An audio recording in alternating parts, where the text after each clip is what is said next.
أعوذ بالله السميع العليم من الشيطان الرجيم بسم الله الرحمن الرحيم الحمد لله رب العالمين والعاقبة للمتقين ولا عدوان إلا على الظالمين وأشهد أن لا إله إلا الله ولي الصالحين وأشهد أن سيدنا وحبيبنا محمدا عبده ورسوله الصادق الوعد الأمين سيدنا محمد وعلى آله وصحبه ومن اهتدى بهديه واقتفى سنته إلى يوم الدين اللهم أرنا الحق حقا وارزقنا اتباعه وأرنا الباطل باطلا وارزقنا اجتنابه وأدخلنا برحمتك في عبادك الصالحين اللهم علمنا ما ينفعنا وانفعنا بما علمتنا وزدنا علما نافعا اللهم اجعلنا ممن يستمعون القول فيتبعون أحسنه أما بعد إخواني أخواتي السلام عليكم ورحمة الله تعالى وبركاته. Le titre de notre intervention, Inch'Allah, redonne vie à ton cœur. On comprend qu'on va parler aujourd'hui de la spiritualité, la vie du cœur. Aujourd'hui, dans notre religion, dans notre pratique de l'islam, dans les sciences islamiques elles-mêmes, il y a une crise, c'est la crise de la spiritualité. Au point, on trouve des frères, par exemple, ou des sœurs, qui pratiquent la religion, qui pratiquent l'islam. Ils font la prière, le jeûne, même ils apprennent le Coran par cœur, mais ils se sentent vides de l'intérieur. Ils ne ressentent rien du tout. Quand on dit Allah Azza wa Jal, Allah pour eux, ça ne représente rien du tout. Alors que Allah Azza wa Jal dans le Coran Karim, dans Surat Al-Anfal, il a parlé sur les caractéristiques des vrais croyants. الذين إذا ذكر الله وجلت قلوبهم. Tellement Allah Azza wa Jal représente une grande chose dans leur cœur. Du moment où on cite le nom d'Allah subhanahu wa ta'ala, ils vont ressentir quelque chose de formidable dans leur cœur. Ce qu'on ne ressent pas malheureusement aujourd'hui. Très bien. Quand on parle des cœurs et jama'a, mes frères et sœurs, on parle de 3 catégories du cœur. Il y a le cœur vivant, al-qalb al-hayy, le cœur sain. Il y a le cœur malade, al-qalb al-marid.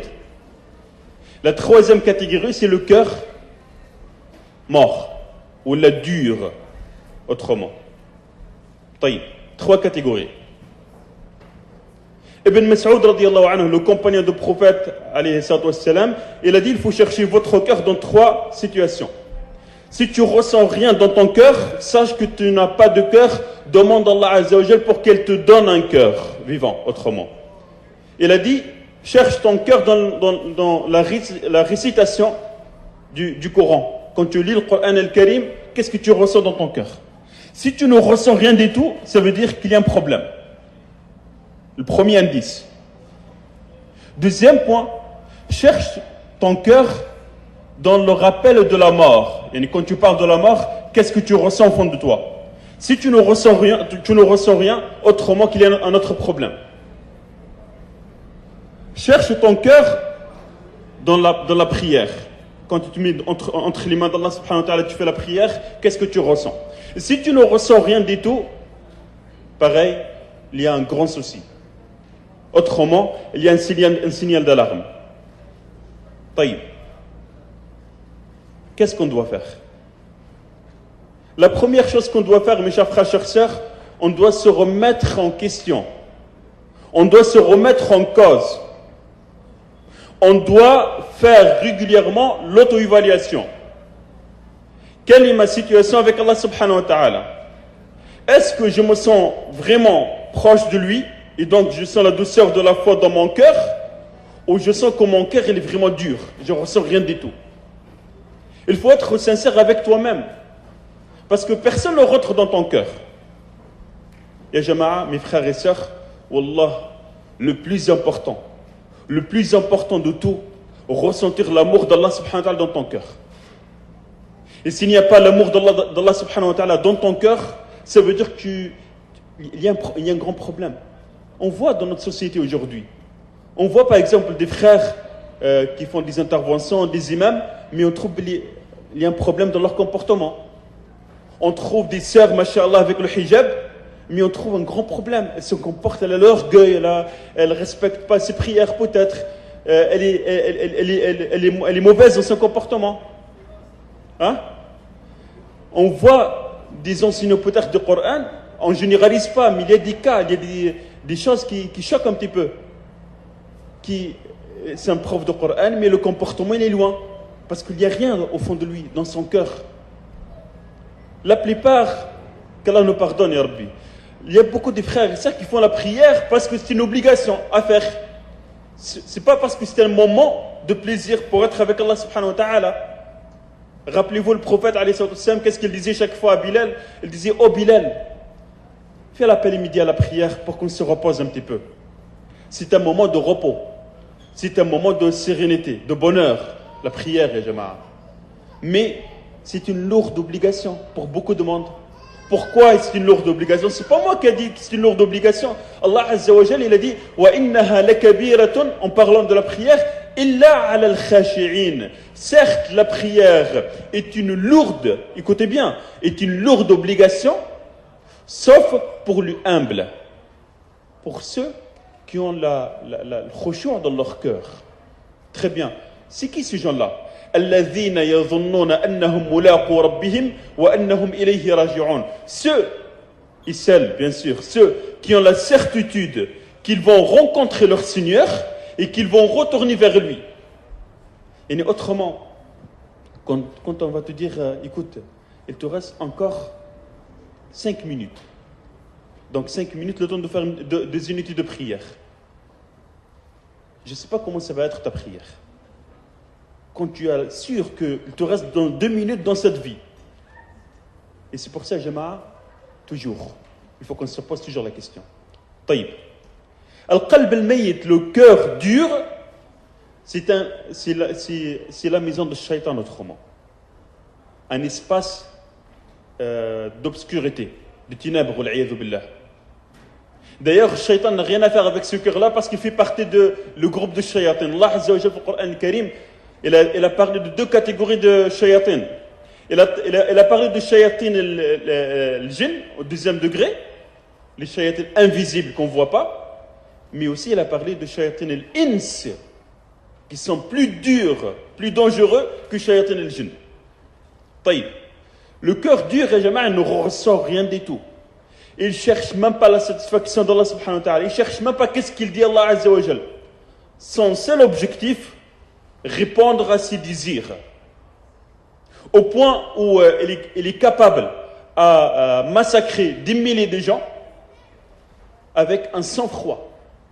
Et quand on dit massacrer, ce n'est pas forcément avec les bombes comme ils font dans certains pays. Même ceux qui font massacrer les gens à travers la mauvaise alimentation, à travers les produits chimiques, rendre les gens addicts, malades. Ils savent très bien, mais ce n'est pas grave. L'essentiel, je gagne plus. Ils ont du cœur dur, noir, wal-'iyadhu billah. Ça, il n'y a pas d'espoir avec ce genre de cœur. Deuxième catégorie, c'est le cœur malade, al-qalb al-marid. Il faut bien, il faut n'est pas bien. Mais la plupart du temps, elle est dans la faiblesse. Mais de temps en temps, il pense à Allah Azza wa Jalla, il veut retourner à Allah subhanahu wa ta'ala, mais il n'arrive pas, parce qu'il n'y a pas les moyens. Il n'y a pas les outils. Le cœur malade, il a l'envie, la haine, de temps en temps, la jalousie, la médisance, l'orgueil, les maladies du cœur qu'on trouve un peu partout aujourd'hui, malheureusement. Mais il y a toujours un espoir, subhanallah, min rahmatullah azza wa jal. C'est grâce à la miséricorde d'Allah subhanahu wa ta'ala. Regardez bien, Allah azza wa jal, ya jama'a, nous, malheureusement, on a pris mal notre religion. Je vous raconte une histoire qui m'est arrivée, ça fait 1 semaine, 2 semaines. J'avais un dialogue avec un jeune de 19 ans, issu de 2 parents musulmans, mais il m'a dit, je veux dire un secret, et juste pour vous. Je lui ai dit, raconte-moi. Vous savez qu'est-ce qu'il m'a dit? Il m'a dit, je suis devenu athée, et mes parents ne savent pas. Je ne vous cache pas, ça ne m'a pas choqué. Vu comment on voit notre religion, ça ne m'a pas choqué. Je lui dis, raconte-moi, pourquoi tu es devenu athée? Pourquoi il est où le problème exactement? Il m'a dit, depuis mon enfance, il ne m'en parle que de l'enfer. Tu vas aller à l'enfer. Et si tu fais n'importe quelle erreur, directement à l'enfer. Regardez bien. Il m'a dit, quand on meurt, quand on va à la tombe, il y a 2 anges, Munkar et Nakir, qui vont me massacrer là-bas. Il y a un serpent qui va juste pas me faire quoi. Il commence à raconter des choses qu'on apprend dans notre religion, malheureusement. Et on oublie, subhanallah al-azim. Allah Azza wa Jal, donc Fatiha qu'on récite tous les jours dans chaque raka'a. Et imaginez-vous, on fait 5 prières par jour. Hein? Au nombre de 17 raka'a en tout. Et dans chaque raka'a, on récite surat al-Fatiha, Alhamdulillahi Rabbil Alamin, Ar-Rahman Ar-Rahim. 17 fois, on répète Ar-Rahman Ar-Rahim. Le tout miséricordieux, le très miséricordieux. Et après, on dit aux gens, à nos frères et sœurs et nos enfants, on leur dit, écoutez bien, si tu pratiques, tu fais tes prières toute ta vie, mais du moment où tu fais une erreur, attention, tu vas le payer très cher. Mais non, ya jama'a. Le prophète, alayhi salam, il aide ceux qui veulent prendre le chemin d'Allah subhanahu wa ta'ala à aimer Allah subhanahu wa ta'ala. C'est pas au premier lieu avoir peur d'Allah subhanahu wa ta'ala. Allah Azza wa Jalla ne parle dans le Coran de son amour plus qu'autre chose. L'amour d'Allah subhanahu wa ta'ala. قل إن كنتم تحبون الله فاتبعوني يحببكم الله ويغفر لكم ذنوبكم. Regardez bien, dites si vous aimez Allah, suivez-moi. C'est-à-dire suivez le prophète sallam. Suivez-moi. Allah vous aimera et vous pardonnera vos péchés. Regardez la dernière partie. Vous pardonnera vos péchés. Notre rapport avec Allah subhanahu wa ta'ala doit être un rapport d'amour, ya jama'a, avant tout. Parler plus de paradis et de la miséricorde d'Allah subhanahu wa ta'ala avant de parler de l'enfer et du châtiment d'Allah subhanahu wa ta'ala. On croit à tout, mais ya jama'a, il y a des... Allah Azza wa Jalla, le tout miséricordieux, le très miséricordieux. Donc, pour dire à ceux qui ont des cœurs malades, qui sont une fois en haut, une fois en bas, gardez toujours l'espoir en Allah, quoi qu'il soit votre situation. Quoi qu'il soit le péché. Quoi qu'il soit le péché. Regardez celui qui a tué 99 personnes. Donc, on connaît cette histoire, la personne qui a tué 99 personnes. Et puis il est parti voir un adorateur, entre parenthèses, qui n'a pas le savoir. Et le savoir, ce n'est pas les informations. On reparlera inchallah de ça peut-être autrefois. Il est parti voir un adorateur, lui a dit, j'ai tué 99 personnes et je veux retourner vers mon Seigneur. Est-ce qu'il y a une possibilité? Est-ce qu'il y a un espoir qu'il accepte mon repentir? Cet adorateur qui n'a pas assez de savoir, qu'est-ce qu'il lui a dit? Regarde, c'est mort pour toi. Tu ne peux rien faire. Tu as tué 99 personnes, tu veux retourner vers ton Seigneur. C'est mort pour toi. Comment il a réagi, le miskin, le pauvre? Il l'a tué. Il a dit, bon, ça revient au même 99 au 100, c'est pas grand-chose. Mais il avait toujours dans son cœur l'envie de retourner vers Allah subhanahu wa ta'ala. Très bien. Il est parti voir un savant qui a le vrai savoir. Le savoir qui rapproche d'Allah subhanahu wa ta'ala et ce n'est pas juste quelques informations. Il lui a dit, bien sûr, tu peux retourner vers Allah subhanahu wa ta'ala. Bien sûr, tu peux te repentir à Allah subhanahu wa ta'ala. Très bien. Mais je te conseille, qu'est-ce que tu dois faire? L'endroit où tu as fait beaucoup de péchés, où tu as massacré entre parenthèses les gens, tu dois quitter cet endroit-là et tu vas immigrer dans un autre endroit pour adorer Allah subhanahu wa ta'ala tranquillement. En route, Allah Azza wa Jal, il a pris son âme. D'après le hadith, donc il a vu les anges de Rahma, de la miséricorde du paradis, et les anges de l'azab, du châtiment. Parce que quand on meurt, il y a soit un ange de Rahma ou soit un ange soit ils vont nous annoncer la bonne nouvelle, soit la mauvaise nouvelle. Chacun a ses actes. Et sa relation avant tout avec Allah subhanahu wa ta'ala. Donc, l'essentiel, la fin de l'histoire, c'est que Allah Azza wa Jal, il a envoyé un troisième ange pour faire l'arbitrage entre les deux groupes, les deux anges, les deux catégories des anges. Il a dit, on va mesurer la distance entre la terre où il a fait les péchés et la terre où il va se repentir ou reconstruire une nouvelle vie. Là où il est plus proche, donc on décide par la suite. Et Allah Azza wa Jal, il a rétréci l'espace entre là où il est mort et là où il veut partir pour qu'il va au paradis, Jama'a. Il n'a pas fait beaucoup d'actions. Autrement, si on voit son bilan, vraiment son bilan, on voit un bilan concrètement, en termes des actes, un bilan négatif, que des péchés. Mais du moment où vous retournez vers Allah subhanahu wa ta'ala, on trouve les portes d'Allah subhanahu wa ta'ala ouvertes. Autrement, ya jama'a, quoi qu'il soit, tes péchés, tes addicts, tes désirs, tes fautes, tes défauts, tes faiblesses, garde toujours l'espoir en Allah. Allah est là, avec nous. Il suffit d'avoir la sincérité au fond de toi. Parlez avec Allah Azza wa Jal. Subhanallah, quand vous voyez un médecin, vous avez un problème de santé, et quand vous partez voir un médecin, vous parlez sincèrement avec le médecin, on est bien d'accord. Si tu as des maux de tête, tu vas lui dire j'ai des maux de tête. Tu ne vas pas lui dire franchement, ça peut aller, je veux bien. Quand vous voyez un médecin pour un problème de santé, vous allez raconter tout à ce médecin-là. Quand vous avez quelque chose dans le cœur, vous ressentez la faiblesse et vous n'arrivez pas d'aller vers Allah subhanahu wa ta'ala, racontez ça à Allah subhanahu wa ta'ala parce que c'est lui le seul, unique qui peut vous aider. Allah wahdahu la sharika lah. Ni X ni Y. On doit retourner tous vers Allah subhanahu wa ta'ala. Pour avoir quoi? Pour avoir un cœur saint. يوم لا ينفع مال ولا بنين ولا بنون إلا من أتى الله بقلب سليم. Au jour dernier, Jama'a, ni les biens, ni les enfants, ils vont être utiles pour toi. Sauf si tu rencontres Allah subhanahu wa ta'ala avec un cœur saint. Un cœur rempli par l'amour d'Allah subhanahu wa ta'ala. Un cœur vivant. Qalbun hay, plein de lumière. Très bien. Qu'est-ce qu'on doit faire? Concrètement, qu'est-ce qu'on doit faire? Il y a deux choses. Deux démarches à faire. La première chose à faire, il faut enlever les obstacles. Et la deuxième chose, il faut renforcer les moyens et les outils qui nous rapprochent d'Allah subhanahu wa ta'ala. Et je vous donne un exemple simple. Imagine tu es chez toi et tu vas avoir une connexion sans fil.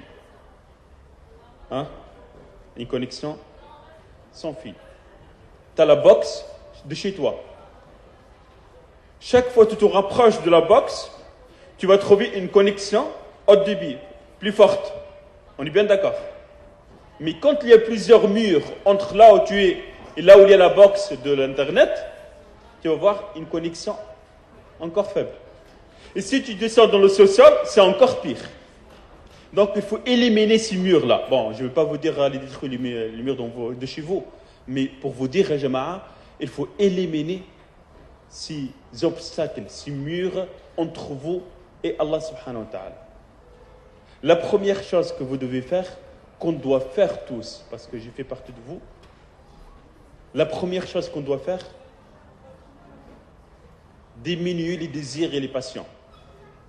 Quand on parle des désirs et des passions, on parle des désirs et des passions halal. On ne parle pas de haram. On parlera du péché après. Éliminer les passions halal, entre parenthèses. Autrement, qu'Allah nous pardonne, ya Rabbil Alamin. Autrement, tu as l'habitude de manger un repas, masha'Allah.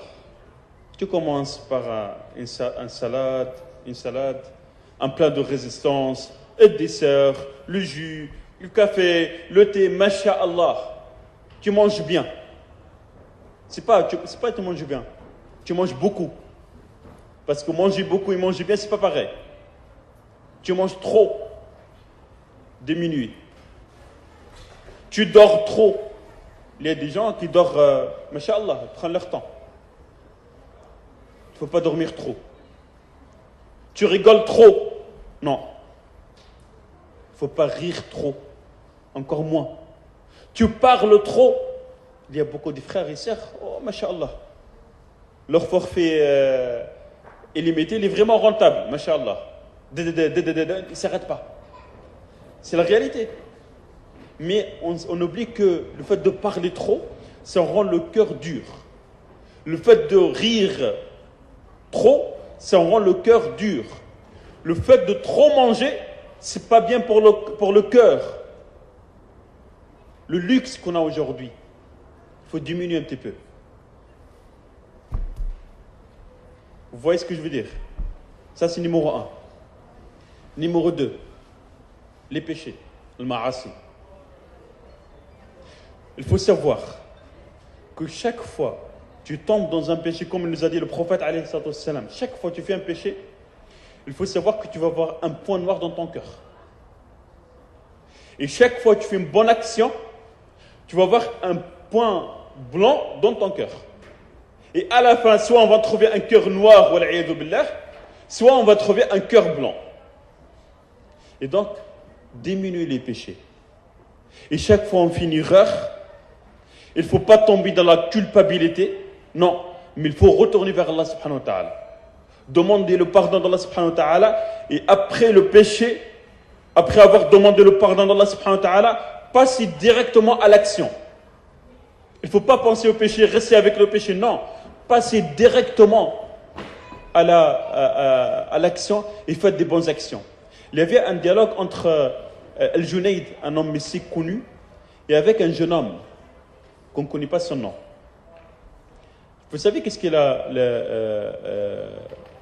le jeune homme, il a posé la question à Al-Junayd. Al-Junayd, comme je vous dis, c'est un connaisseur d'Allah subhanahu wa ta'ala, un homme mystique. Le jeune homme lui a posé la question, lui a dit: comment je peux savoir que j'ai un repentir sincère? Un repentir sincère. Vous savez qu'est-ce qu'il a répondu, le Junayd? Il lui a dit: tu dois avoir le péché dans tes yeux jusqu'à la fin de ta vie. Il ne faut jamais oublier ton péché. Écoutez bien jusqu'à la fin. Le jeune homme lui a dit: pour moi, savoir que j'ai un repentir sincère, le fait d'oublier complètement ce péché-là. Le jeune homme, il était un peu surpris de cette réponse. Et puis le jeune homme, il a pris son chemin. Le jeune homme, il était à côté d'un autre cheikh connu, Abul Qasim. Il lui a dit: qu'est-ce que tu penses, toi? Est-ce que le repentir sincère, le vrai repentir, le fait de penser tout le temps à son péché, ou le fait d'oublier complètement son péché? Abul Qasim, c'est un homme aussi connaisseur de Dieu, connu. Il a dit: moi, je suis de l'avis de ce jeune homme-là. Parce que mon amour, Allah subhanahu wa ta'ala, me permet d'oublier ces genres d'erreurs. C'est comme ton fils, subhanallah, comme ton fils, quand il fait un jour une erreur, tu ne veux pas le rappeler tout le temps son péché, son erreur. Je te pardonne, tu me pardonnes, on continue notre vie normalement. Allah Azza wa Jal, il est tout miséricordieux, le très miséricordieux. Donc, diminuer les passions, halal, entre parenthèses, diminuer les péchés, ou ne pas faire des péchés, même quand on fait des péchés, on retourne vers Allah subhanahu wa ta'ala. Deux choses à faire. Deux choses à éliminer plutôt, à éviter. Pour renforcer votre relation avec Allah subhanahu wa ta'ala, il faut faire les choses différemment. On ne va pas vous donner des solutions magiques. Non. Mais il faut faire les choses correctement, dans l'ordre, comme il voulait Allah subhanahu wa ta'ala. Comment on va faire les choses? La prière, par exemple. La prière, ce n'est pas un moment, une obligation à faire et on part. La prière, il faut le voir autrement. Et donc, tu dois s'asseoir avec toi-même, passer du temps, réfléchir un petit peu. Comment je dois faire la prière? Comment le prophète faisait sa prière? Le Coran al-Karim, comment tu récites le Coran al-Karim? Est-ce que c'est juste ta bouche et ta langue qui bougent ou ton cœur qui réagit avec le Coran al-Karim? La prière de nuit, Qiyam al-Layl, qu'Allah nous pardonne, ya Rabbi. La prière de nuit. Je vous donne un exemple simple par rapport à la prière de nuit. Généralement, pendant les vacances, quand vous voyagez, vous prenez la route pour aller à Marseille, pour aller à Montpellier, pour aller en Espagne, en un autre pays. Généralement, les gens, qu'est-ce qu'ils font? Ils voyagent pendant la nuit. Parce que la route, elle est vraiment vide, il n'y a pas beaucoup de monde, et on peut rouler tranquillement. C'est pour aller vers Allah subhanahu wa ta'ala, il n'y a pas mieux que la prière de nuit. Et ça ne veut pas dire la prière de nuit est pris toute la nuit ou la moitié de la nuit. Non, chacun et sa capacité. L'essentiel, faire l'effort. 2 raka'at, 10 minutes, 5 minutes, 8 minutes, mais sincère, ça fait l'affaire. Vous savez, le prophète, alayhi salam, depuis la révélation jusqu'à la fin de sa vie, il n'a jamais délaissé la prière de nuit. Elle n'est pas obligatoire. Vous savez que les compagnons du prophète, la première année, ils n'ont jamais délaissé la prière de nuit. Toutes les nuits, ils se lèvent pour prier. Elle a un effort extraordinaire sur le cœur. Le rappel d'Allah subhanahu wa ta'ala, l'évocation du nom d'Allah subhanahu wa ta'ala, les 5 prières, comme on a parlé tout à l'heure. Rappelez-vous, qu'est-ce qu'il a dit Allah subhanahu wa ta'ala dans le Coran Karim sur Taha, en parlant avec Moussa, alayhi salam. Il a dit wa aqim as-salata li dhikri, et accomplis la prière pour que tu te souviennes du moi. Et ça, c'est important. La vie n'est pas facile, les jamas. C'est un cercle vicieux. À un moment donné, on a besoin d'un stop. Rappelle-toi, un rappel à l'ordre, entre parenthèses. Retourne-toi vers l'essentiel. C'est quoi l'essentiel de la vie? C'est être avec Allah subhanahu wa ta'ala. Et je termine avec deux points. La méditation dans le livre d'Allah subhanahu wa ta'ala. Quand on lit le Coran, et Jama'a, mes frères et sœurs, quand on lit le Coran, il faut bien réfléchir.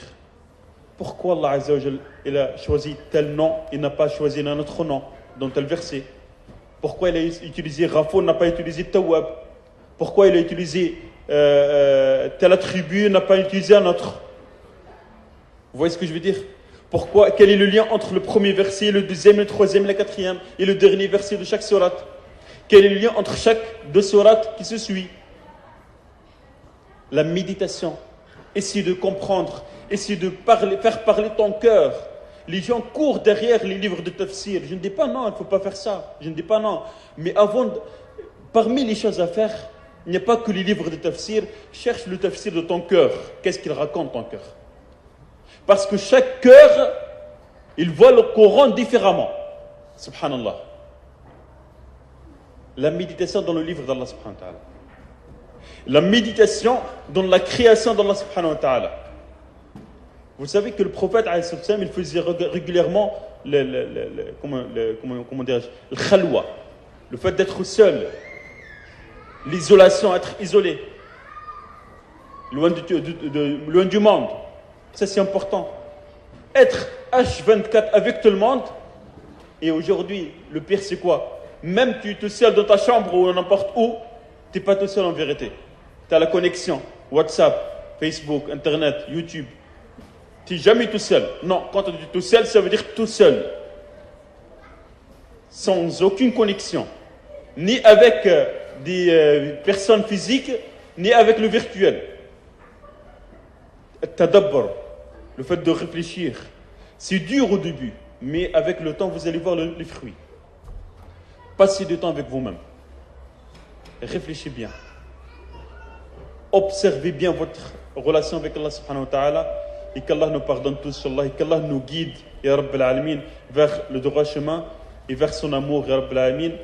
On fait le dua, Inch'Allah, et on termine par le dua. Allahumma laka alhamdu tanuru as-samawati wal ardi wa man fihin. لك الحمد أنت قيوم السماوات والأرض ومن فيهن لك الحمد أنت نور السماوات والأرض ومن فيهن اللهم طهر قلوبنا واغفر ذنوبنا طهر قلوبنا. Oh Allah, purifie nos cœurs et pardonne nos péchés. Purifie nos cœurs et pardonne nos péchés. Guide-nous vers le droit chemin. Guide-nous dans le droit chemin. Donne la vie à nos cœurs. Fais aimer la religion, le Coran, la prière à nos cœurs. Rapproche-nous de toi et de ton messager Muhammad sallallahu alayhi wa sallam. Oh Allah, on te demande le paradis que tu nous as promis avec le prophète Muhammad sallallahu alayhi wa sallam, les compagnons et avec tes bien-aimés. Ya Rabbi, lak alhamd kama tuhibbu wa tarda wa lak alhamdu kama tuhibbu wa tarda. لك الحمد حمدا كثيرا طيبا مباركا فيه وآخر دعوانا الحمد لله رب العالمين. بارك الله فيكم. السلام عليكم ورحمة الله وبركاته.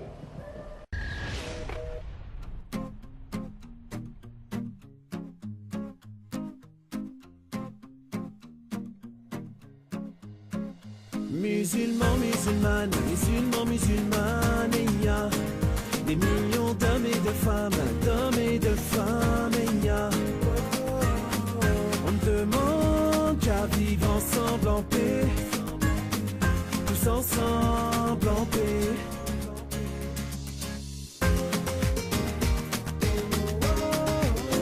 Des millions d'hommes et de femmes,